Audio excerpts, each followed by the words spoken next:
Welcome once again to all my dear students. Myself Hitesh Patel from Lux School of Science. અને આજે આપણે video number 4 જેમાં આપણે વાત કરીશું મોલ સંકલ્પના મોસ્ટ ઇમ્પોર્ટન્ટ ટોપિક જેડબલ્યુ અને નીટ માટે બરાબર. પણ એ પહેલા ઘણા બધા વિદ્યાર્થીઓને જે અસાઇનમેન્ટ નંબર 3 આપણે આપ્યું એની અંદર ઘણી બધી ક્વેરી હતી. તો પહેલા તો એનું આપણે સોલ્યુશન કરીશું અસાઇનમેન્ટનું અને ત્યારબાદ વિડિયો નંબર 4 એટલે કે મોલ સંકલ્પના વિશે આપણે વાત કરીશું. તો પહેલું તો અસાઇનમેન્ટનું સોલ્યુશન બરાબર. વિડિયો નંબર 3 ના અસાઇનમેન્ટનું સોલ્યુશન જેમાં આપણે જોઈએ. ચલો પહેલો જ પ્રશ્ન આપણને પૂછવામાં આવ્યો હતો કે n કોષમાં રહેલા કુલ ઇલેક્ટ્રોનની સંખ્યા કેટલી. અહીંયા ક્વેશ્ચન નંબર 1 ધ્યાન આપજો. n કોષમાં રહેલા કુલ ઇલેક્ટ્રોનની સંખ્યા. દરેક વિદ્યાર્થી ધ્યાન અહીંયા આપે. મેં તમને એવું સમજાવ્યું કે કેન્દ્રમાં શું હોય પ્રોટોન અને ન્યુટ્રોન અને બાહ્યતમ કક્ષામાં વર્તુળ પથ ઉપર શું હોય બેટા ઇલેક્ટ્રોન. અહીંયા n બરાબર 1 2 આ 3 અને આ 4 બરાબર.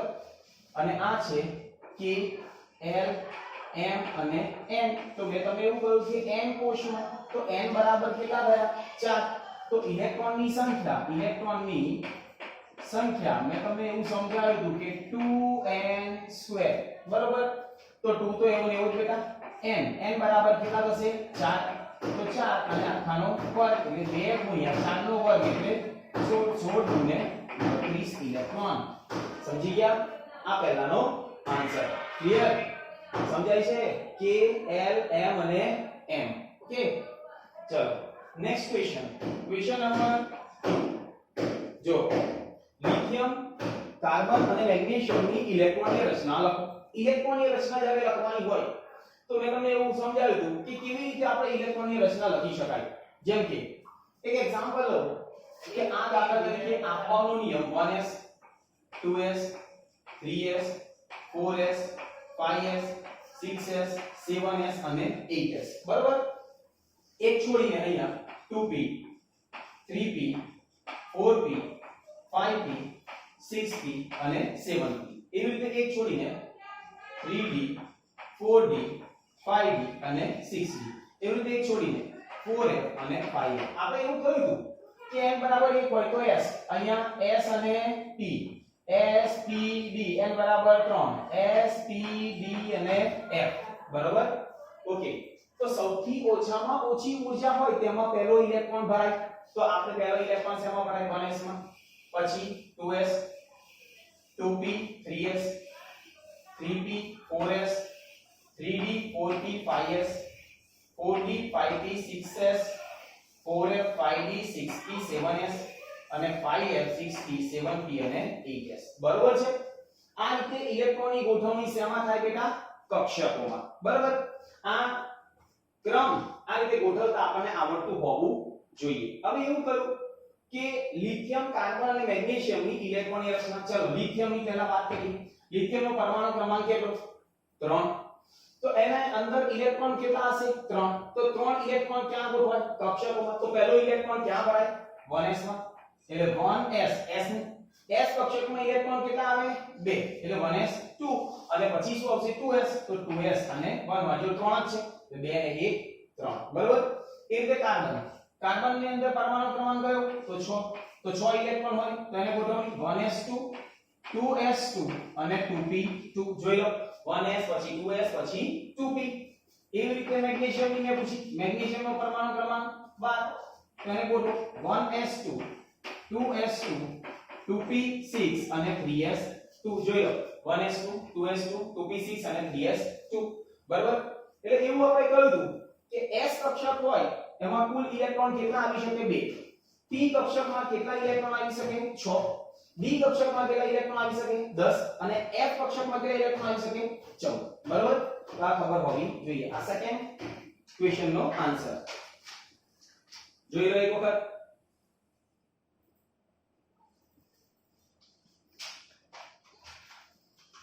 ચલો એના પછી નંબર 3 ધ્યાન આપજો. એમાં એવું કહ્યું mn mn + 2 mn + 3 અને mn + 4 ની ઇલેક્ટ્રોનની રચના લખો. પહેલા mn, પછી mn + 2, પછી mn + 3 અને પછી mn + 4. પહેલું તો mn એટલે મેંગેનીઝ નો પરમાણુ ક્રમાંક ST વડોદરા કોર્પોરેશનમાં એટલે 21 22 23 24 અને 25 એટલે 25. એટલે એની અંદર કેટલા ઇલેક્ટ્રોન હશે? 25. 25 ઇલેક્ટ્રોનને ક્યાં ગોઠવવાના? કક્ષકોમાં. ચલો પહેલા ઇલેક્ટ્રોન ક્યાં ગોઠવાશે? 1s2 2s2 2p6 3s2 3p6 3p6 આવી ગયા. યસ. 4s2 અને 3d કેટલા આવશે? 5 છે એટલે 5 ગણી કાઢો. ચલો 10 20 ને 5 25. બરોબર. અહીંયા જોઈ લો 1s2 2s2 2p6 3s2 3p6 4s2 અને પછી 3d5. ઓકે. ચાલો હવે બે ઇલેક્ટ્રોન જાય છે બેટા, અને બે ઇલેક્ટ્રોન ગુમાવી દીધા +2 એટલે બે ઇલેક્ટ્રોન ક્યાંથી ગુમાવાય? 4s માંથી. એટલે ઇલેક્ટ્રોનની રચના કઈ થઈ? 1s2 2s2 2p6 3s2 3p6 3d5 અને 4s0. બરાબર.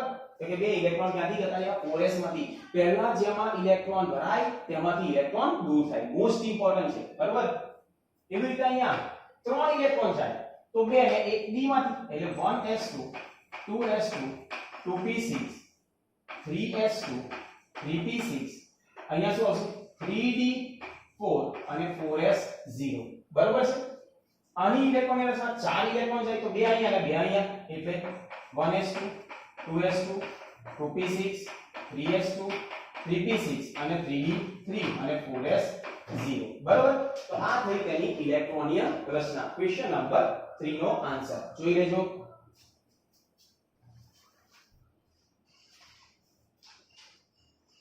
ઓકે. નેક્સ્ટ એના પછી બેટા આપણને આપ્યું કે કક્ષકોના પ્રકાર અને તેમાં રહેલા ઇલેક્ટ્રોનની સંખ્યા લખો. ક્વેશ્ચન નંબર 4 બેટા કક્ષકોના પ્રકાર. ઘણા બધા વિદ્યાર્થીઓ અહીંયા મિસ્ટેક કરી. કક્ષકોના પ્રકાર એટલે મેં તમને કહ્યું કઈ કક્ષકમાં ઇલેક્ટ્રોન ગોઠવાયા? s p d અને f. એટલે અહીંયા લખીએ s કક્ષક, પછી p કક્ષક, પછી d કક્ષક અને પછી f કક્ષક. બરાબર. s કક્ષકમાં ઇલેક્ટ્રોન કેટલા? 2 ઇલેક્ટ્રોન. p કક્ષકમાં ઇલેક્ટ્રોન કેટલા? તો 6 ઇલેક્ટ્રોન. d કક્ષકમાં 10 ઇલેક્ટ્રોન અને f કક્ષકમાં 14 ઇલેક્ટ્રોન. હવે તમે કક્ષકોના પ્રકાર અને તેમાં રહેલા ઇલેક્ટ્રોનની સંખ્યા સમજાવી દો. જોઈએ.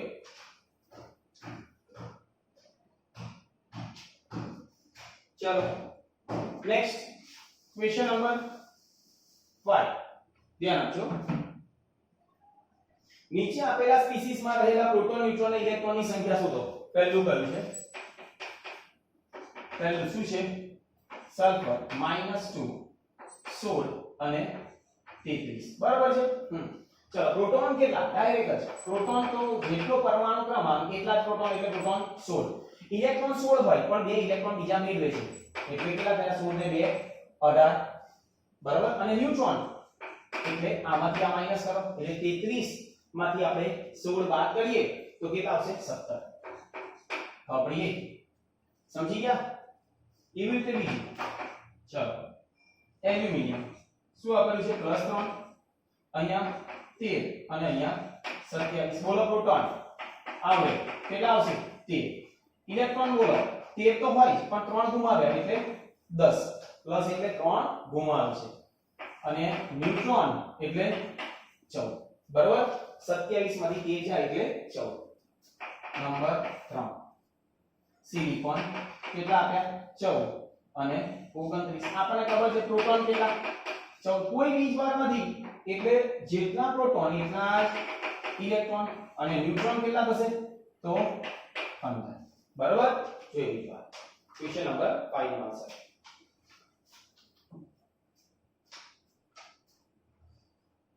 ખ્યાલ આવી ગયો છે? ચાલો નેક્સ્ટ.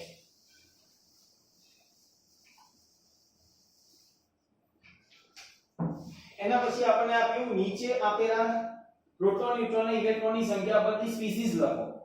પહેલું કયું? એનાથી ઊંધું શું છે? પ્રોટોન આપણને આપ્યો 15, ઇલેક્ટ્રોન આપણને આપ્યો 18 અને ન્યુટ્રોન આપણને આપ્યો 16. હવે ધ્યાન આપો બધા. પ્રોટોન 15 આપ્યો એટલે 15 પરમાણુય ક્રમાંક ધરાવતો તત્વ આપણને ખબર હોવી જોઈએ. તો 15 પર તો ફોસ્ફરસ. તો ફોસ્ફરસ આવી ગયો. અહીંયા શું લખીશું? 15. બરાબર છે? હવે ઇલેક્ટ્રોન કેટલા છે? 18 એટલે 3 વધારે છે એટલે -3 લખવા પડે અહીંયા. અને ન્યુટ્રોન એટલે આ બેનો સરવાળો કરો એટલે 15 + 16 એટલે 31. આ રીતે લખાય. સમજે? આ એક સ્પીસીસ થઈ ગઈ. ક્લિયર? જોઈ લેજો. 15 પ્રોટોન જેટલા પ્રોટોન હોય એટલા પરમાણુય ક્રમાંક. ઇલેક્ટ્રોન કેટલા? 18 એટલે 3 વધારે છે એટલે -3. બરાબર? અને આ બેનો સરવાળો એટલે શું આયા? દળ થયું. બરાબર? કે કોઈ પણ પરમાણુનું દળ કેન્દ્રમાં સંકેન્દ્રિત થયેલું હોય અને કેન્દ્રમાં શું હોય? પ્રોટોન અને ન્યુટ્રોન. ચાલો નેક્સ્ટ. પ્રોટોન છે 7, ઇલેક્ટ્રોન છે 10 અને ન્યુટ્રોન છે 7. ત્યાં આનું સ્પીસીસ એટલે પ્રોટોન 7 પરમાણુય ક્રમાંક ધરાવતા તત્વ કયું? તો નાઇટ્રોજન. એટલે અહીંયા હું લખી દઈશ 7. હવે ઇલેક્ટ્રોન 10 છે તો અહીંયા માઈનસ કેટલા આવશે? 3. 7 ને 3 10 અને 7 ને 7 14 એટલે 14. બરાબર? આ દળ થયું, આ ક્રમાંક થયો અને આ વીજભાર થયો. કેવી રીતે? નંબર 3 જો પ્રોટોન છે 24, ઇલેક્ટ્રોન છે 21 અને ન્યુટ્રોન છે 28. ધ્યાન આપજો.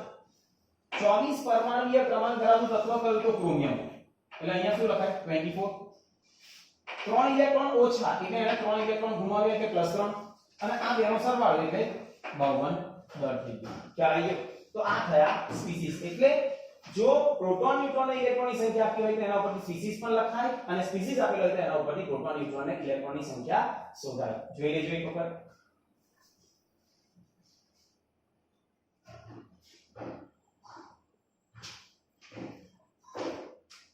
અને હવે છેલ્લો ક્વેશ્ચન આપણને એવો આપેલો કે આપવાનો નિયમ લખો. એટલે આપવાવે કયો નિયમ આપ્યો? કે આપવાવે ઇલેક્ટ્રોનની ગોઠવણી કક્ષકોમાં કેવી રીતે કરવાની? એટલે કે જે કક્ષકની ઊર્જા ઓછી હોય તેમાં પહેલો ઇલેક્ટ્રોન ભરાય અને ત્યારબાદ તેનાથી વધારે ઊર્જા ધરાવતી કક્ષકમાં ઇલેક્ટ્રોન ભરાય. આવું કોણે કહ્યું? આપવાવે. એટલે આ આપવાનો નિયમ હતો અને એવું કહ્યું કે કક્ષકોની ઊર્જાનો ક્રમ લખો. હવે ઊર્જાનો ક્રમ મારે લખવો હોય તો ઊર્જાનો ક્રમ ધ્યાન આપજો.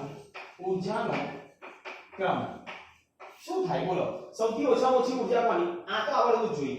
એટલે આ 1s પછી લેસ ધેન પછી શું આવશે? 2s less than 2p less than 3s less than 3p less 4s less than 3d 4p 5s 4d 5p 6s 4f 5d 6p 7s 5f 6d 7p અને 8s. બરોબર? તો આ રીતે આ થયો ઊર્જાનો ક્રમ. સૌથી ઓછામાં ઓછી ઊર્જા કોની? 1s. તેમાં પહેલો ઇલેક્ટ્રોન ભરાય. અને એક્ઝામ ની અંદર જેડબલ અને નીટ ની અંદર આવો કોઈ ક્વેશ્ચન પૂછાય તો એની અંદર કોઈ પણ આવી રીતે 3 ક્રમ આપેલા હોય, કોની વધારે ને કોની ઓછી. બરોબર? તો આપણને આ આવડે તો આ બધું જ આપણને ખબર પડે. કે તો આ થયો બેટા ઊર્જાનો ક્રમ. અહીંયા આપણે એસાઇનમેન્ટ નંબર 3 ના બધા જે 7 ક્વેશ્ચન આપ્યા એનું સોલ્યુશન કમ્પ્લીટ થયું. એક વખત જોઈ લો.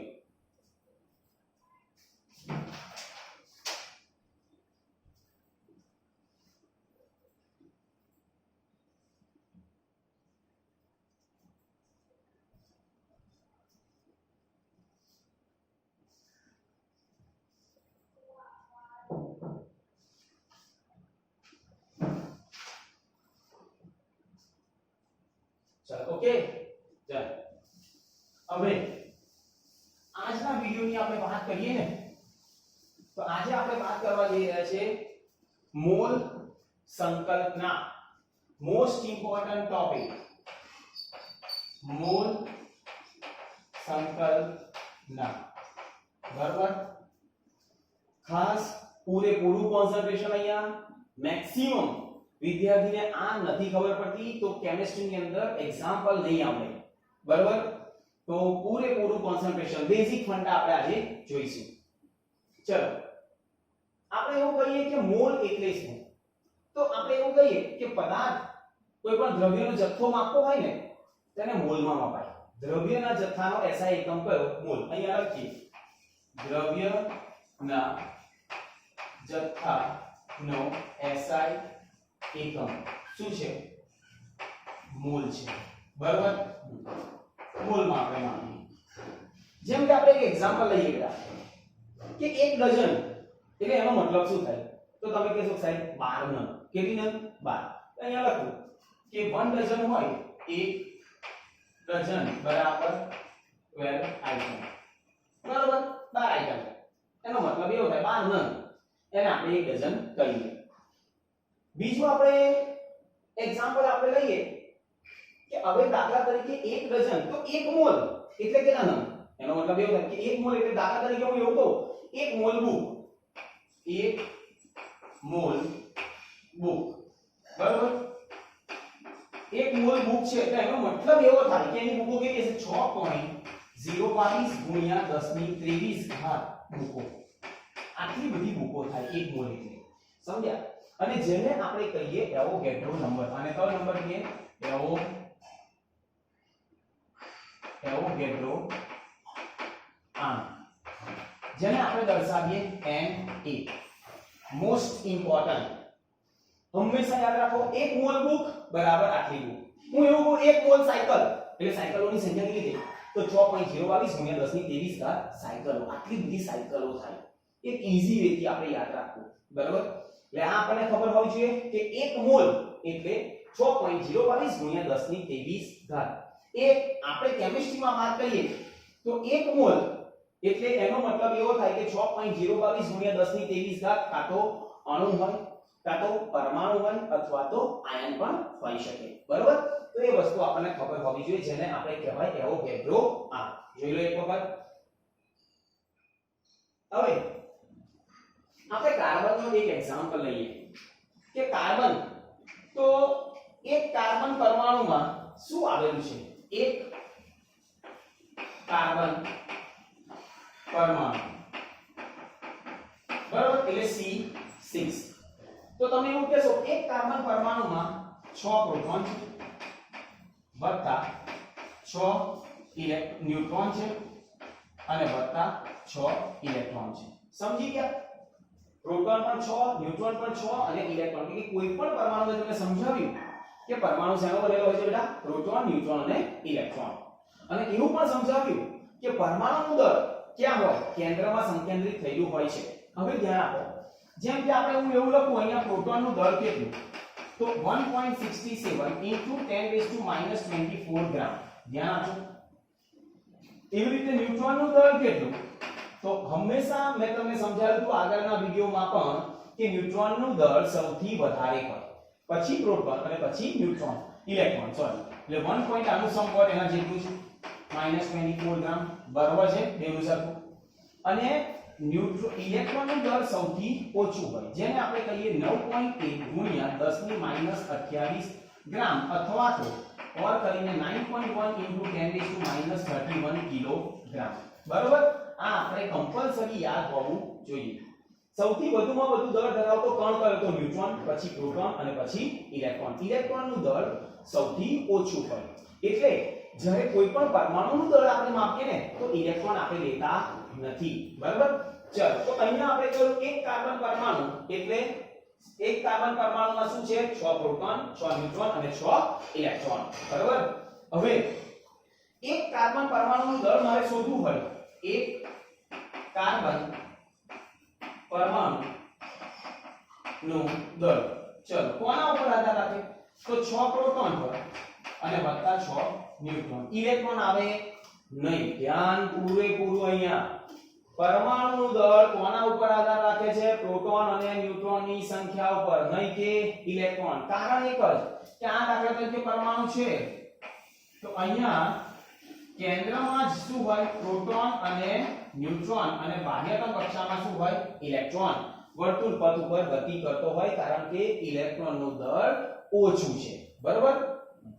તો ચાલો 6 પ્રોટોન તો અહીંયા 6. હવે એક વસ્તુ ધ્યાન રાખજો કે આ જે કિંમત આવી ને એના બરાબર કેટલા? 1 AMU. 1 AMU જેને આપણે કહેવાય એટોમિક માસ યુનિટ, બરાબર.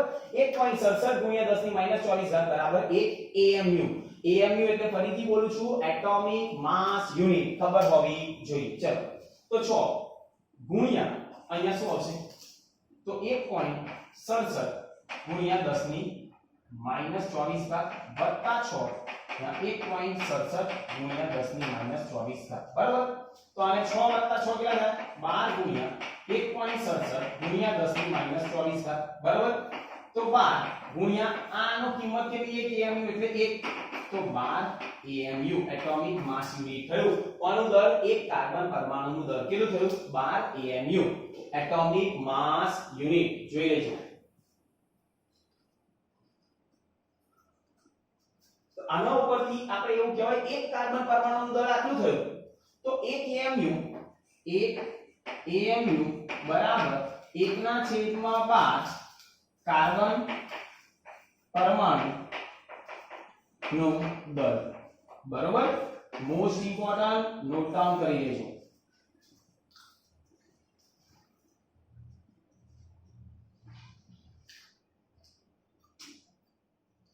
ફરીથી એક વખત સમજાવું છું. એક મોલ ગ્રુપ બરાબર થી મૂકો થાય જેને એવોગેડ્રો અંક આપણે કહીએ. કાર્બન પરમાણુમાં 6 પ્રોટોન, ન્યુટ્રોન ને ઇલેક્ટ્રોન બધાનું દળ લખ્યું, બરાબર.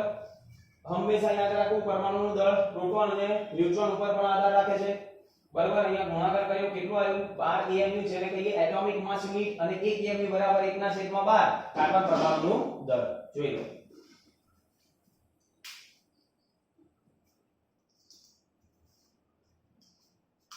चलो ओके क्लियर.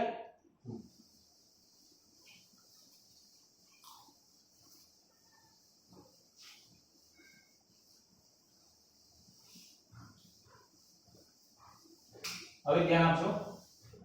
આપણે એવું કહેવાય કે 6.022 ગુણ્યા 10 ની 23 ઘાત આપણે એવું કહીએ કે કાર્બન પરમાણુનું દળ કાર્બન પરમાણુ નું દળ બરાબર 1 મોલ કાર્બન પરમાણુ કહેવાય.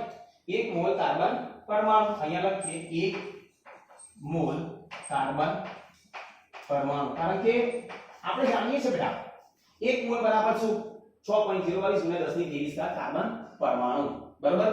ઓકે, તો અહીંયા આપણે એવું કહીએ 1 મોલ. હવે એનું મોલર દળ મારે શોધવું હોય તો કેવી રીતે શોધાય? તો એનું મોલર દળ 1 મોલ એટલે કેટલા? તો 12 ગુણ્યા 1.67 ગુણ્યા 10 ની -24 ઘાત ગુણ્યા એવોગેડ્રો અંક 6.022 ગુણ્યા 10 ની 23 ઘાત. આ બધાનો ગુણાકાર કરીએ એટલે એનું મોલર દળ મળે. કોણ? કાર્બન પરમાણુનું મોલર દળ કેટલું થવાનું? આ કટર થઈ જવાના, બરાબર 24 છે એટલે કેટલા આયા 12 ગ્રામ. આ શું થયું? મોલર દળ. પેલું એટોમિક માસ યુનિટ હતું, આ શું થયું? મોલર દળ. એટલે એને કોના વડે ગુણ્યો? 6.022 ગુણ્યા 10 ની 23 ઘાત. અહીંયા આપણે એક AMU આપણે લખ્યા હતા 1.67 ગુણ્યા 10 ની -24 ઘાત બરાબર કેટલા? 1 એટોમિક માસ યુનિટ. આગળ આપણે જોઈ લો એક વખત.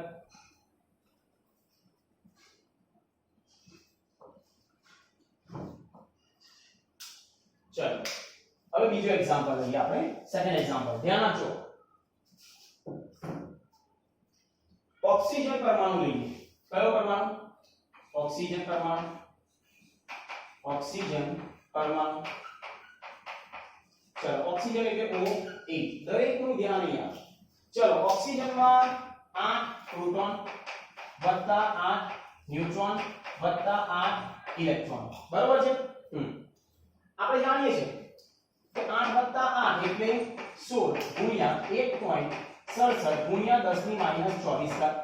અને આની કિંમત કેટલી હતી? તો 1 AMU બરાબર 1.67 ગુણ્યા 10 ની -24 ઘાત, બરાબર. તો આપણે એમ લખાય 16 ગુણ્યા 1, તો આપણે કેટલા થયા? 16 AMU એટોમિક માસ યુનિટ. જોઈ લો એક વખત.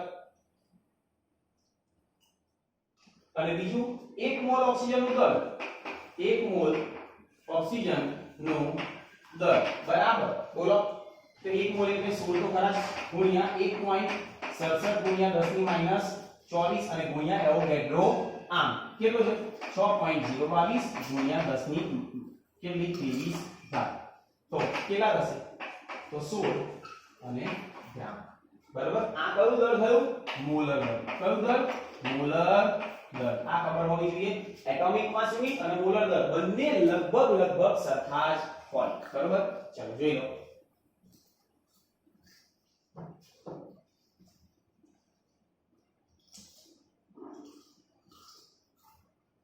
ઓકે ચાલો હવે ક્વેશ્ચન આપણે ઘણા બધા ક્વેશ્ચન જોઈ લઈએ તમે આવો ક્વેશ્ચન પૂછો હોય બેટા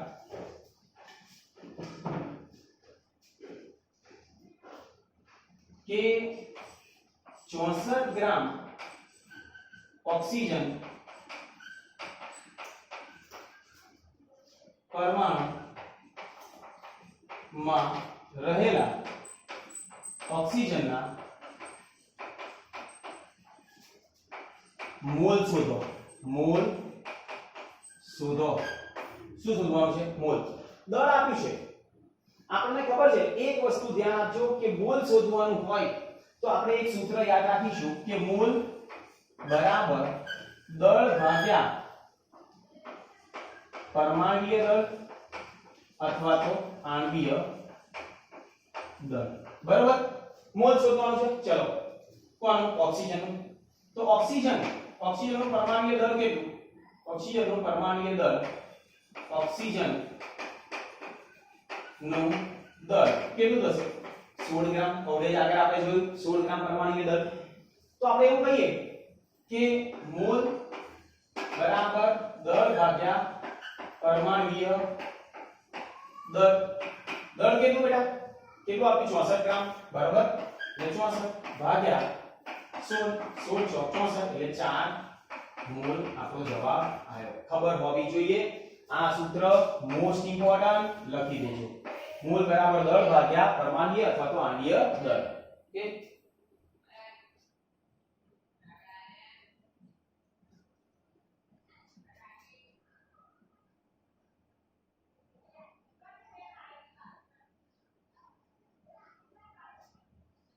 એક્ઝામ્પલ આપી દઉં છું અહીંયા તમારી જાતે શોધવાના છે બરાબર કે નીચે આપેલ પરમાણુ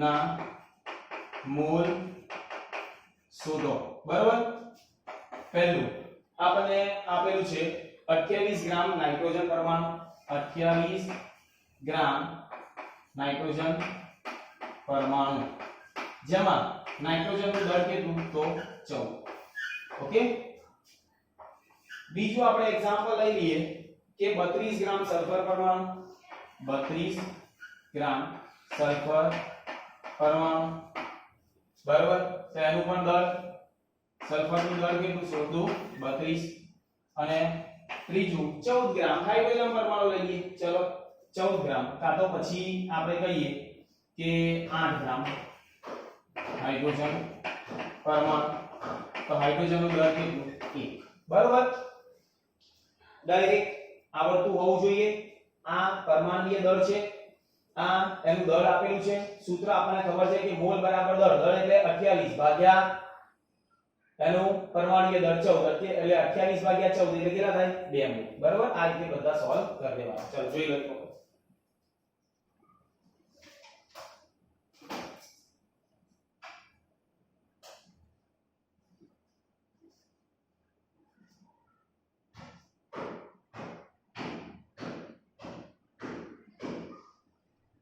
ચલો હવે આ બધું થયું પરમાણુ હવે આપણે વાત કરીએ અણુ તો અણુની વાત કરીએ તો અહીંયા લખું કે 1 મોલ N2 અણુનું આણ્વીય દળ કેટલું થાય બરાબર તો N2 અણુ છે એટલે 2 છે નાઇટ્રોજન એનું દળ કેટલું બેટા 14 નાઇટ્રોજન બરાબર અને ગુણ્યા 1.67 ગુણ્યા 10 ની -23 ઘાત તો આને શું કહેવાય 1 AMU તો 1 એટલે 2 ગુણ્યા 14 એટલે 14 દુને 28 એટોમિક માસ યુનિટ. બરોબર.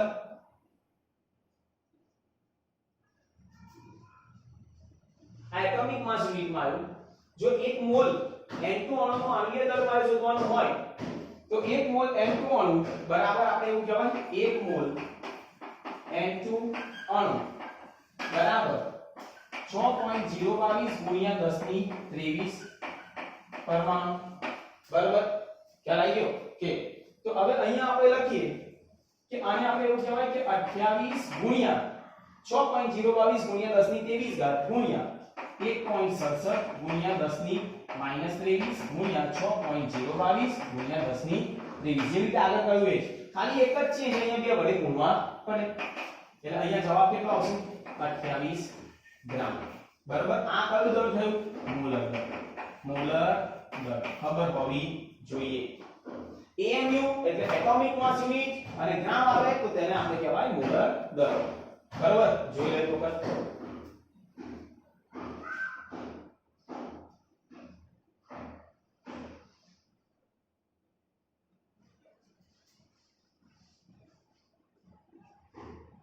ચલો હવે આપેલું હોય કે નીચે આપેલા અણુનો મોલર દળ શોધો. નીચે આપેલ અણુ ના મોલર દળ શોધો. ઘણા બધા આપણે અણુઓ આપે જોઈએ. પહેલો એક એક્ઝામ્પલ લઈ લઈએ કે દાખલા તરીકે N2 PH2 N2 phosphorus hydrogen. હવે ઓક્સિજન લઈએ પછી O2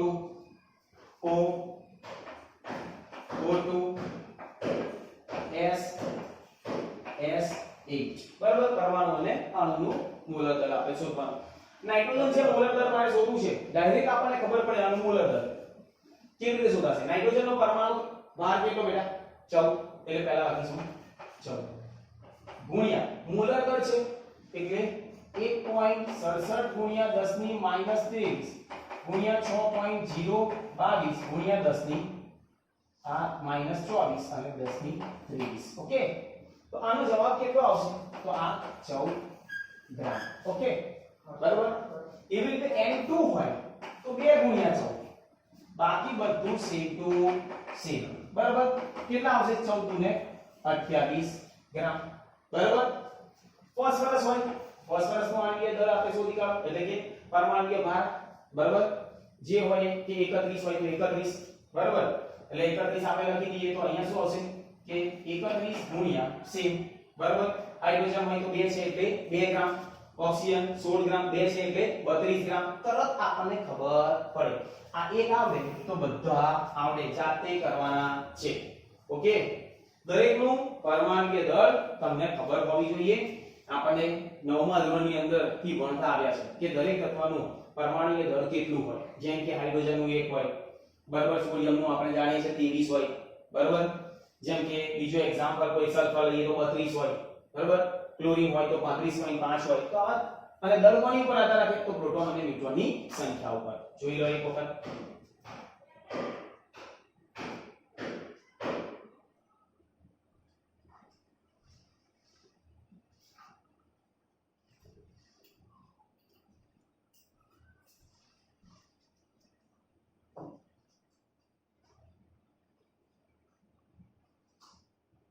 ચલો એક્ઝામ્પલ બીજો લઈએ. તમને કોઈ આવું પૂછે કે 64 ગ્રામ O2 અણુ માં રહેલા O2 ના મોલ શોધો. આવડે કે ના આવડે? મોલ બરાબર શું? દર ભાગ્યા અણુભાર. બરાબર. અહીંયા લખીએ. અવડે સૂત્ર આપણે જોયું કે દર ભાગ્યા અણુભાર. ચલો અણુભાર આપણે શોધવો પડે. O2 નો અણુભાર કેટલો થાય બોલો. ઓક્સિજન કેટલા છે? 2 ગુણ્યા ઓક્સિજન નો પરમાણુ ભાર ખ્યાલ આવી ગયો તો 2 ગુણ્યા 16 છે ઓપ્શન 16 દુને 32 ગ્રામ બરાબર તો અહીંયા મોલ આમ તો ગ્રામ પ્રતિ મોલ પણ આપણે લખાય ઓકે તો મોલ બરાબર દર કેટલું આપેલું છે બોલો 64 ગ્રામ 64 ગ્રામ ભાગ્યા અણુ ભાર કેટલો છે 32 ગ્રામ પર મોલ ગ્રામ ગ્રામ ગયા 32 ગુણે 64 એટલે 2 મોલ જોઈ લો બરાબર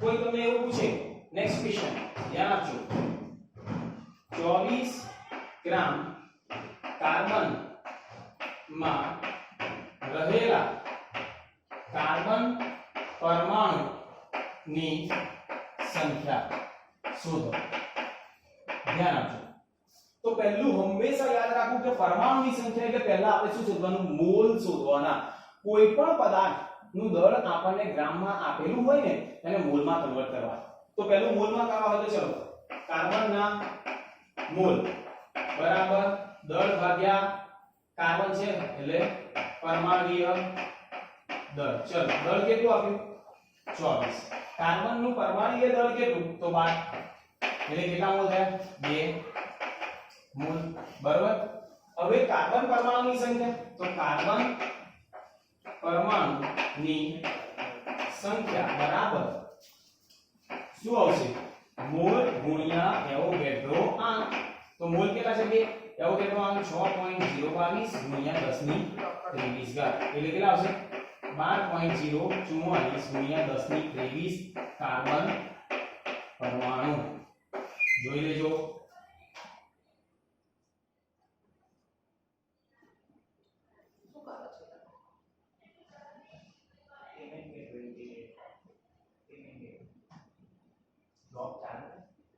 ક્લિયર આવડશે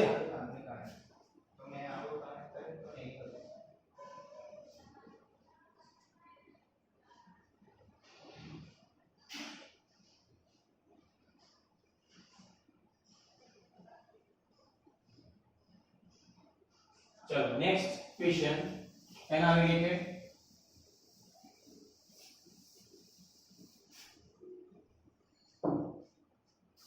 नेक्स्ट क्वेश्चन આવું આપેલું હોય 32 ગ્રામ મીથેન માં આવેલા હાઇડ્રોજન પરમાણુ નું દળ શોધો ચલો 32 ગ્રામ મીથેન માં આવેલા હાઇડ્રોજન પરમાણુનું દળ આપણે શોધો બરાબર તો આપણે એવું કહીએ કે પહેલા તો મીથેન નું દળ મેં તમને પહેલા જ એવું સમજાવ્યું કે મીથેન નું આણ્વીય સૂત્ર કયું તો મીથેન જેને આપણે કહેવાય CH4 બરાબર 10મા ધોરણમાં તમે બધા ભણી ગયા છો તેનું આણ્વીય દળ શોધવું હોય આણ્વીય દળ કોનું તો CH4 એટલે કેવું થાય 1 ગુણ્યા કાર્બન નું દળ વત્તા 1 ગુણ્યા હાઇડ્રોજન નું પરમાણુય દળ ચલો કાર્બન સોરી 4 છે ને કાર્બન હાઇડ્રોજન ઓકે 4 ગુણ્યા હાઇડ્રોજન નું પરમાણુય દળ तो 1 गुण્યા કાર્બન નું કેટલું થાય 12 હાઇડ્રોજન નું કેટલું થાય 1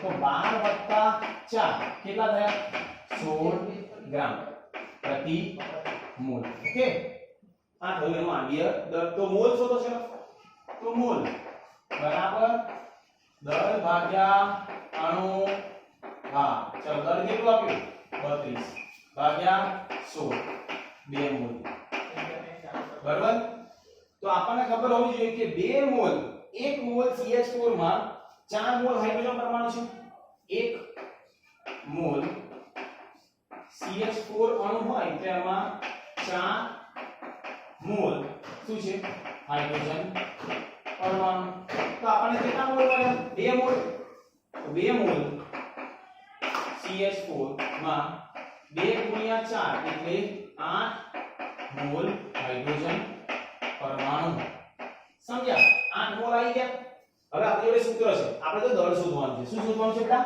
દળ તો આપણી જોડે પેલું મોલ વાળું સૂત્ર મૂકો મોલ બરાબર દળ ભાગ્યા અણુ ભાર કાં તો પરમાણુ ભાર કાં તો પછી પરમાણુ ભાર. બરાબર. તો દળ મારે દળને કરતા બનાવો તો દળ બરાબર મોલ ગુણ્યા પરમાણુ ભાર. કોનું દળ શોધવાનું? હાઇડ્રોજન. બરાબર. તો મોલ કેટલા? 8 અને પરમાણુ ભાર હાઇડ્રોજનનો કેટલો? 1.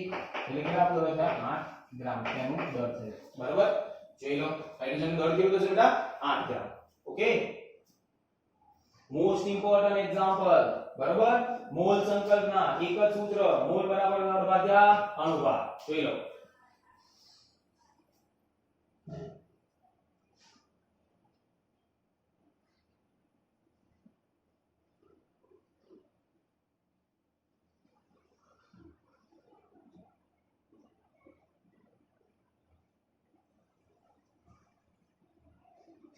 ઓકે ક્લિયર બધું? આ બધું બેઝિક. કે હવે આપણે વાત કરીએ કદ વિશે. તો આપણે બધા જાણીએ છીએ એસટીપી. એસટીપી એટલે શું? સ્ટાન્ડર્ડ ટેમ્પરેચર અને પ્રેશર.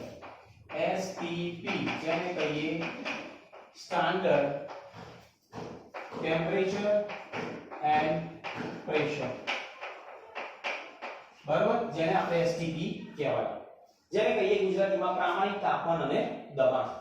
તો 1 મોલ એસટીપી બરાબર આપણે એવું કહેવાય. ધ્યાન આપજો 1 મોલ એસટીપી બરાબર 22.4 લિટર. બરાબર. 22.4 લિટર.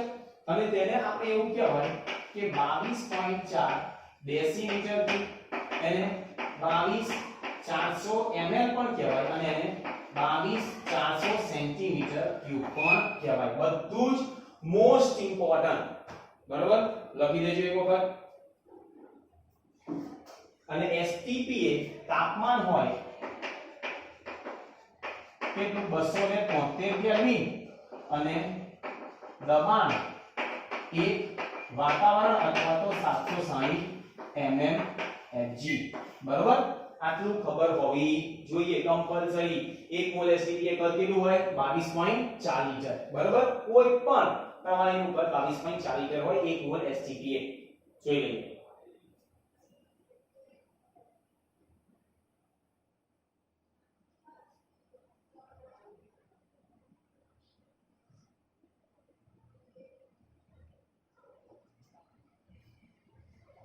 એક ક્વેશ્ચન એવો પૂછ્યો આપણે સિમ્પલ કે 3 મોલ એસટીપી CO2 વાયુએ રોકેલ કદ કેટલું? બરાબર. આવો એક ક્વેશ્ચન હોય તો સિમ્પલ આપણને ખબર છે 1 મોલે કેટલું કદ રોકે ભાઈ? 22.4 લિટર. તો આપણને કેટલા મોલ આપ્યા? તો 3 મોલ. તો 3 મોલે કેટલું? તો આપણને ખબર છે કે CO2 વાયુ એ રોકેલ કદ બરાબર શું થશે? 3 ગુણ્યા 22.4 જે આવે તે. બરાબર. પહેલું સૂત્ર આપણે એ યાદ રાખવાનું કે મોલ બરાબર કદ ભાગ્યા મોલર કદ. પેલા દળ ભાગ્યા અણુભાર, અમાર કદ ભાગ્યા મોલર કદ. બરાબર. જોઈ લેજો એક વખત.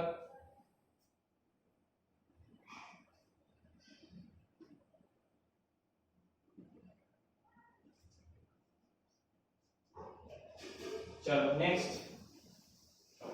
હવે આવો આપેલું હોય ઇક્વેશન જોઈએ.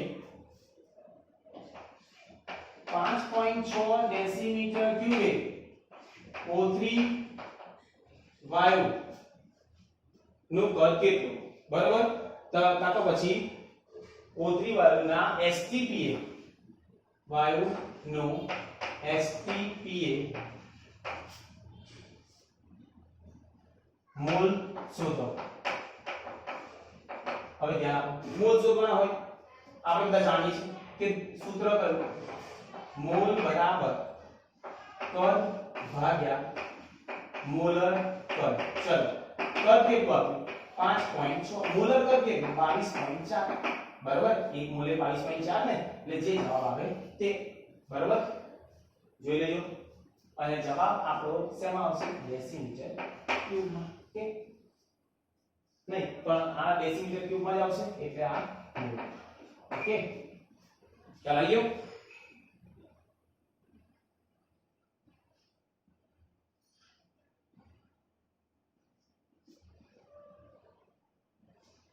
બીજો ક્વેશ્ચન,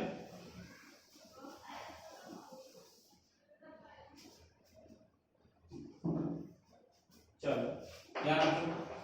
11.2 લીટર H2 વાયુમાં રહેલા કુલ હાઇડ્રોજન પરમાણુની સંખ્યા શોધો. હવે ધ્યાન આપો. હવે કદ આપેલું છે, દળ આપેલું હોય તો પણ મોલ શોધવાના, કદ આપેલું હોય તો પણ આપણે મોલ શોધવાના. તો મોલનું સૂત્ર આપણને ખબર છે કે મોલ બરાબર આજ કદ કેટલું છે 11.2, મોલર કદ કેટલું આવે 22.4 લીટર. એટલે જવાબ કેટલો આવશે 1/2 એટલે 0.5 મોલ આયા. પણ મારે તો હાઇડ્રોજન પરમાણુની સંખ્યા શોધવાની છે. તો સંખ્યા શોધવાની હોય તો હાઇડ્રોજન કેટલા છે તો 2, બરાબર. તો અહીંયા હાઇડ્રોજન પરમાણુની સંખ્યા બરાબર હાઇડ્રોજન 2 છે એટલે 2 ગુણ્યા મોલ ગુણ્યા એવોગેડ્રો આમ, બરાબર. તો 2 હાઇડ્રોજન મોલ કેટલા છે 0.5 અને એવોગેડ્રો આમ 6.022 ગુણ્યા 10 ની 23. તો આ બે જતા રહેશે, બરાબર. એટલે અહીંયા શું આવશે તો આપણે કહીએ 6.022 ગુણ્યા 10 ની 23 પરમાણુઓ. જોઈ લેજો.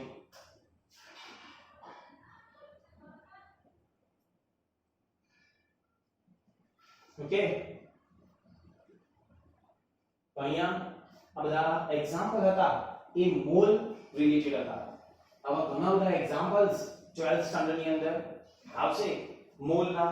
તો પહેલું એક વસ્તુ ધ્યાન રાખવાનું બેટા, બે સૂત્ર હતા કે મોલ બરાબર દળ ભાગ્યા અણુભાર, અને બીજું આપણે જોયું કે મોલ બરાબર કદ ભાગ્યા મોલર કદ, બરાબર.